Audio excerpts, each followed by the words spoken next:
আপনার নাম? স্বপন বিশ্বাস। আপনার বাড়ি? পায়রাডাঙ্গা। আপনি তো বহুদিন ধরে শ্বাসকষ্টের সমস্যা কষ্ট পাচ্ছেন না? হ্যাঁ, মোটামুটি 7 থেকে 8 বছর। কি সমস্যা ছিল? আমার এই কাশি হতো, কাশি হলে শ্বাসকষ্ট হতো। বহুদিন কষ্ট পাচ্ছেন তো? হ্যাঁ, মোটামুটি 7-8 বছর কষ্ট পেয়েছি। হ্যাঁ, আগে অনেক ট্রিটমেন্ট করেছি, তার ট্রিটমেন্ট করে তার যেমন সুফল পাইনি। এই ওষুধ খেয়ে আমি খুব উপকৃত হয়েছি এবং আমি এখন সম্পূর্ণ সুস্থ। আপনার কাজকর্ম করতে পারতেন শ্বাসকষ্টের জন্য? মানে কাজকর্ম করতে পারতাম, তাতে আমার অসুবিধা হতো না, কিন্তু রাত্রে সকালে আমার খুব কষ্ট হতো নিঃশ্বাস ছাড়লে। আর এই যখন কাশি উঠতো তখন আমার শ্বাসকষ্ট হতো। তা আমি কাশি এখন সম্পূর্ণই সুস্থ। হাঁটাচলা করতে পারতেন আগে? আমি সব কিছুই করতে পারতাম, শুধু আমার ওই কাশি হলেই শ্বাসকষ্ট হতো, এতে আমার সমস্যা হতো। নাহলে আমি সম্পূর্ণ কাজকর্ম সব কিছুই করতে পারতাম। শ্বাসকষ্ট হাঁটাচলা করতে গেলেও কষ্ট হতো না? হ্যাঁ, একটু পরিশ্রমের কাজ করলে এবার একটু ঠেকতো আর কি। তা ওষুধ খেয়ে এখন মোটামুটি কেমন আছেন? আমি ওষুধ খেয়ে এখন সম্পূর্ণ সুস্থ, একদম সম্পূর্ণ সুস্থ। এখন কাজকর্ম সব করতে পারছেন? হ্যাঁ।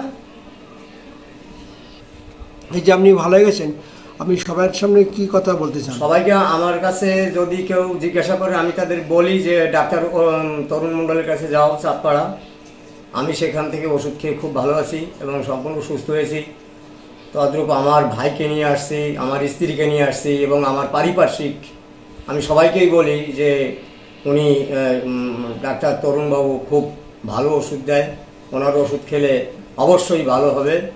এই জন্য আমি অনেককে বলি আর কি যে চাঁদপাড়া গিয়ে তরুণ মণ্ডলের কাছ থেকে ওষুধ খান। এই যে আপনার ভালো হয়েছেন, এটা সবার সামনে ধরে আমি নিয়ে আসি বা সবার সামনে দেখি, তা আপনার তো কোনো অসুবিধা আছে কি? আমার কেন অসুবিধা থাকবে? সবার ভালোর জন্যই তো আমি বলি সবাইকে, যেমন আমি উপকৃত হয়েছি তদ্রূপ সবাই উপকৃত হোক, এটাই তো আমি চাই, তারা রোগমুক্ত হোক। আমি অনেক কিছু করেছি, জমিতে খেটেছি, ব্যবসা করেছি, হ্যাঁ, তারপরে রাতের কিছু কাজ করেছি, যেমন গান বাদ্য করা, প্রমোটারি করা, এরকম অনেক কিছু করেছি, ঠান্ডার কাজ করেছি। এখন কি কাজ করেন? এখন আমি কোনো কিছু করি না। ঠিক আছে, ডাক্তারবাবুর চেম্বার ঠিকানা কী করে পেলেন? আমি বগুড়া একজনের কাছ থেকে আমি সংবাদ জেনেছিলাম, তার কাছ থেকে আমি সংবাদ জেনে তারপরে তাকে নিয়ে আমি এইখানে আসি।